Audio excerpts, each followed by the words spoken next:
Kama huwa unajifungua kwa upasuaji au ulishajifungua kwa upasuaji mara moja na ukawa na maumivu makali pale kwenye mshono, unapata maumivu makali sana, karibu kwenye somo tujifunze pamoja. Au vile vile kama una mpango wa kuweza kujifungua kwa upasuaji, pia karibu kwenye somo tujifunze pamoja siku ya leo.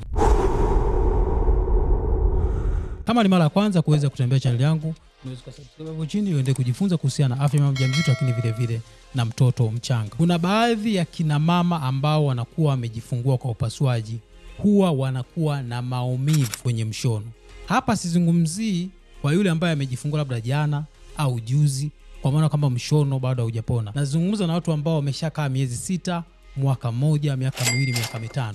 Wanapata maumivu kwenye mshono. Na inaonyesha kwamba kina mama 100 wakijifungua kwa upasuaji, wakina mama mpaka 30 kati yao huwa wanakuwa na maumivu kwenye mshono ya muda mrefu katika maisha yao. Haijalishi umejifungua kwa upasuaji mara moja, mara 2, mara 3. Ziko sababu mbalimbali ambazo zinaweza zikapelekea. Lakini tafiti zinaonyesha kwamba wakina mama ambao wanafanyiwa upasuaji, maana yake tunajua kuna ile mishono miwili. Kuna ule mshono wa wima ambao unatoka kwenye kitovu kwenda chini mpaka kwenye kinena, lakini kuna ule mshono ambao mama anakatwa kwa chini, ule wa kwenye mstari ule wa bikini. Na wakina mama wengi, wakina dada wengi wanapenda ule mshono kwa siku hizi, kwa sababu kwanza huwa unapona haraka, lakini vile vile hauonyeshi lile kovu. Sasa mshono huu ambao unakatwa, tunasema katika ulalo au pale juu ya bikini, mara nyingi wakina mama walio wengi huwa wanapata maumivu mara baada ya kuweza kupona. Hizi kawa ni miezi 3 tokea uweze kujifungua, miezi 4, miezi 5, 6, mwaka mmoja, miaka 2 na wengine mpaka miaka 5. Kuna kipindi fulani unakuta anapata maumivu, labda kipindi cha baridi sana, mama anapata maumivu makali sana pale kwenye mshono, na wengine huwa wanajaribu kupata matibabu. Sasa sababu ni nini ambayo inapelekea maumivu kwenye mshono? Kwa hiyo wale ambao wanakuwa wamejifungua ule mshono wa wima, unakuta au maumivu si makali, lakini tu watakuwa na ile mshono, na wengine hawapendi kwa sababu ile kovu linakuwa linaonekana hata akivaa underwear yake, mwisho wa siku ule mshono utaonekana. Sasa kuna sababu ambazo zinapelekea. Sababu ya kwanza kabisa, unajua kwamba sehemu ya mbele ya tumbo, sehemu ya chini, kuna mfumo wa fahamu, kuna neva kama 2 zinapita pale chini. Sasa kwa wale ambao wanakatwa ulalo, wakati mwingine daktari anaweza kukata zile neva. Sasa akikata zile neva, zikitokea zimeshikwa na tissue, tunasema entrapment, zikawa inflamed au zikapata inflammation, mama atakuwa anapata maumivu katika maisha yake yote. Au kama kuna vitu atavifanya ambavyo tutavizungumzia siku ya leo, maumivu yanaweza yakapungua, japo inaweza kuchukua muda mrefu, miaka 2, 3 toka afanywe upasuaji na akawa na maumivu hayo. Kwa nini? Kwa sababu ule mfumo wa fahamu, kama neva zile zilikatwa zikashikizwa kwenye tissue, mwisho wa siku zinaweza kuleta maumivu, au tunaita msisimko ambao ukapelekea maumivu, au ubongo wako ukapeleka taarifa kwamba kuna maumivu katika hilo eneo. Sasa maumivu yake yanakuwaje? Maumivu mara nyingi kama yanasababishwa na hizi nerve ambazo zilikatwa au zimeshikwa, yanakuwa ni makali kama mpigwa shoti ya umeme, na yanakuwa maumivu makali wakati mwingine ukiwa umegusa, au labda ukiwa umekaa au umevaa nguo fulani ambayo imegusa, au nguo ambayo inabana, na matokeo yake ni kwamba utakuwa unapata maumivu makali kama kisu kimepita, kama mpigwa shoti ya umeme, au wakati mwingine kama moto unawaka katika kipindi chao cha maisha. Lakini sababu nyingine ni zile tishu kujikusanya, tunaita adhesion. Unakuta zile tishu labda misuli, kuna layer pale, au kuna ukuta ambao unaitwa fascia, zimeshikana. Zikishikana, kama zimeshikana hivyo kama na nerve, mwisho wa siku mama unaweza kupata maumivu. Sasa kama maumivu haya yanasababishwa na zile tishu, tukumbuke kwamba tunapofanya upasuaji si madaktari, huwa tunapita karibia kuta 7 mpaka kuweza kumkuta mtoto. Tunaanza na ngozi ambayo iko hapa juu kwenye tumbo, lakini vivyo tunapata layer au ukuta wa mafuta. Tukija hapo tunakuja ukuta ule ambao ni mgumu, tunaita fascia. Baada ya hapo tunakwenda kwenye misuli ambayo mara nyingi huwa tukati, tunaitanua. Alafu baada ya hapo tunakwenda kwenye ukuta ambao huwa unalizunguka tumbo ambao tunaita peritoneum. Tunaenda kwenye mji wa uzazi. Sasa mji wa uzazi nitakuchukulia kama ukuta mmoja, lakini na wenyewe una kuta zake kama 3 hivi. Na mwisho wa siku tunaenda sasa kwenye ile chupa, tunaipasua ile chupa ambayo wakati mwingine nayo inakuta 2.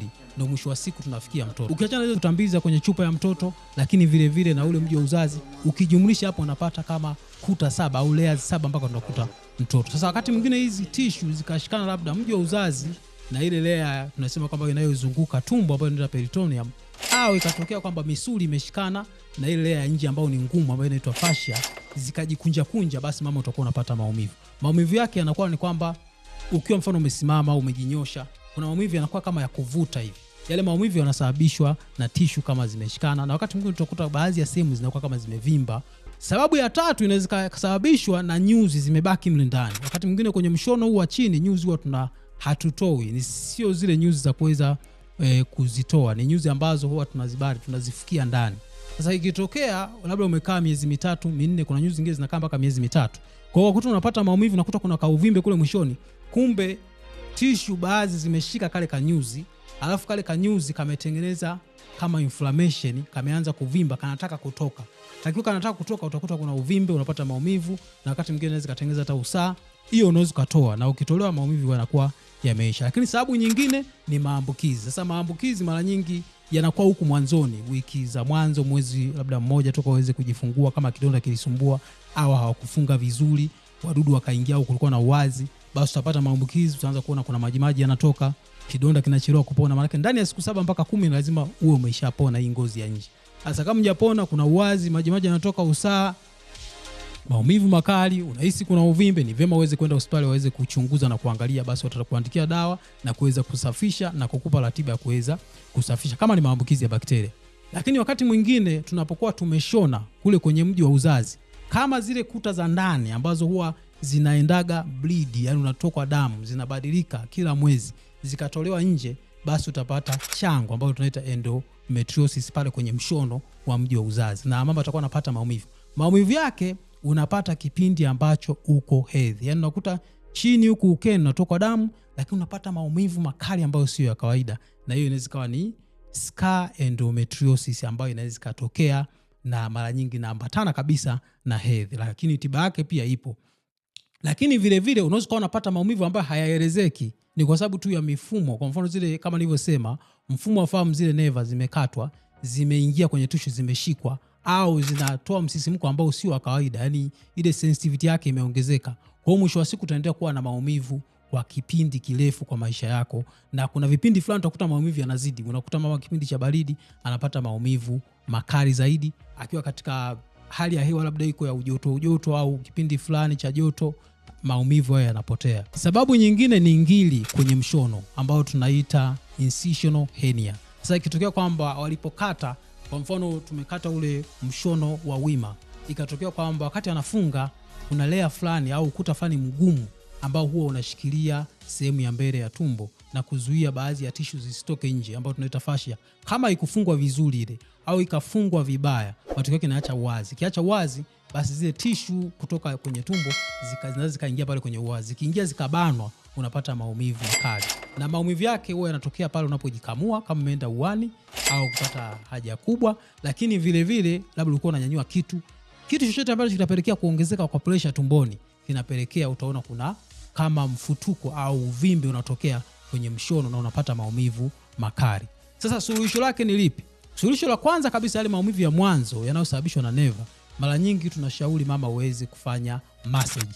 Na massage unaweza kuanza wiki 6 toka umeshajifungua, ule mshono umefunga vizuri, ukaanza kufanyia massage pale kwenye mshono. Massage inasaidia kwanza, kama neva ilishikwa, basi iweze kuwa ruzili au iachiwe nafasi. Kama tishu zilishikana zitaachia nafasi. Namna ya kuweza kufanya massage unaweza kunitafuta hapo chini kwenye namba yangu ya WhatsApp, nitakuelekeza.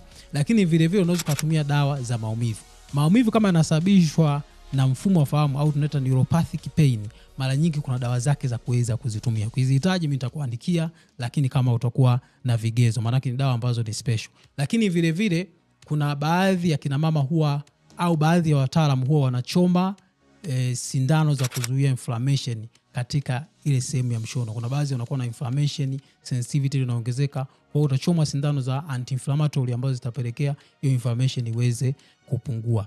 Lakini vile vile kama tishu zimeshikana, kumbuka kwamba tishu inaweza kashikana mpaka kwenye tumbo ndani au mji wa uzazi ukashikwa nao zikajikusanya.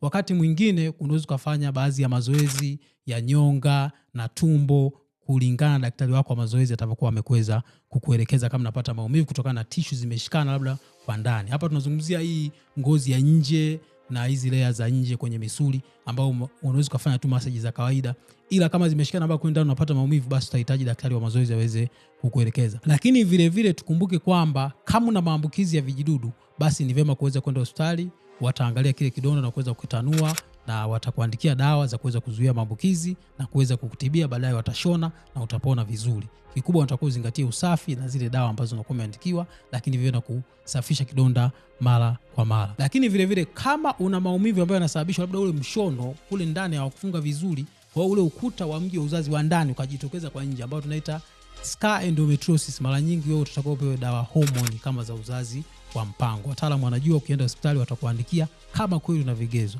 Lakini vile vile kwa wale ambao wanakuwa sasa wana maumivu ya muda mrefu, utabidi uendelee na mazoezi.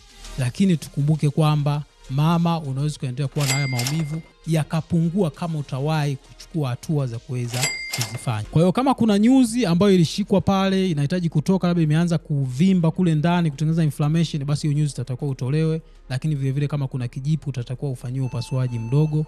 Lakini vile vile kama tissue zimeshikana sana, zimeshikana kweli kweli, utakuwa kufanyiwa upasuaji mkubwa wa kuweza kuziachia au kuzililizi hizo tissue na kufanya uwe huru.